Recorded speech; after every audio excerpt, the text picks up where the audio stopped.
One other thing I wanted to ask you about is longevity. I would imagine, working in a place like True North and working with things like the mitochondria, you've probably been in this field of longevity, and there's a lot of people talking about longevity now. So I'm wondering, kind of what your experience with all that is.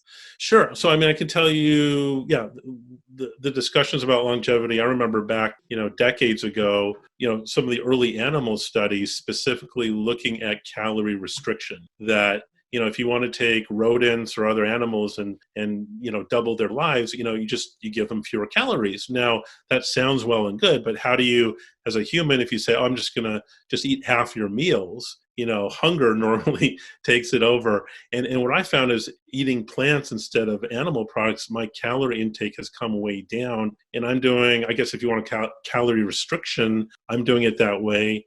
And I think, if you look at it, that life extension, that often vegans or people who eat plants and avoid the high calorie animal products are going to live a longer life for that very reason. Right. So do you have any experience, with using something like MN, was it NMN, what nicotinamide mononucleotide, I believe it's called, or any of these different longevity supplements? I believe people use like Nerf2 enhancers and things like that.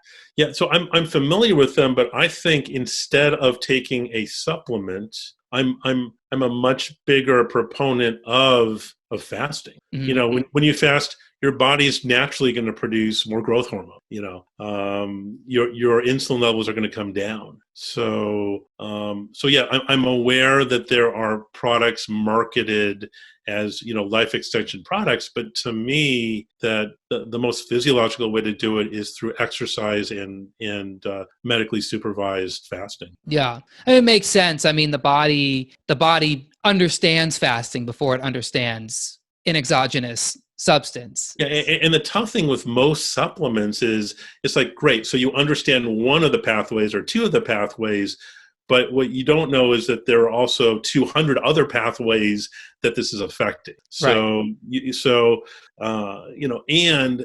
and the, I've got nothing against, promoting products, but the problem is sometimes people are promoting, you can make money selling a Nerf2 supplement, telling you to go home and exercise or, eat one meal a day. There's no money in it. So that's why I think you hear a lot more about supplements. Yeah. Well, it's funny because I kind of live in this biohacking world, and I know people that have hundreds of dollars a month of supplements, and many of them are longevity, and they're like, I'm taking this in the morning, I take this in the afternoon, I'm stacking different, 5 different nootropics, and I smoke cigarettes. So, Right.